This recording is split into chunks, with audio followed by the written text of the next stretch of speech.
The wind howled like a banshee through the cracks of the abandoned cabin.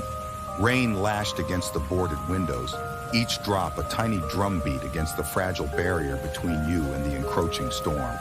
Inside, a single flickering lantern cast grotesque shadows that danced on the dusty walls. You shouldn't have taken the dare. Your friends, all bravado and nervous laughter, had egged you on. Spend a night in Crenshaw's Folly, they'd said, their voices laced with a thrill that sent shivers down your spine. Crenshaw's Folly, the locals whispered, was where old man Crenshaw, a hermit rumored to dabble in the occult, had disappeared without a trace 20 years ago. The musty air pressed down on you, thick and heavy. You tightened your grip on the flashlight, its beam a weak defiance against the suffocating darkness. A floorboard creaked, a groan from the decaying house settling, your mind insisted. But a prickling dread snaked down your neck, cold and unwelcome. Then you heard it, a faint scratching sound, like claws on wood, coming from the boarded-up cellar door. Your heart hammered against your ribs.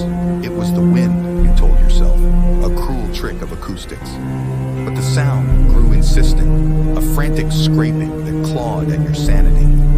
Panic, cold and sharp, edged into your voice. You called out to your friends, a choked sound swallowed by the storm's fury. Silence answered. Had they left, abandoned you to this growing terror? The scratching stopped. A heavy thump resonated from behind the boarded door, followed by a sickening silence. You backed away, the floorboards groaned in protest.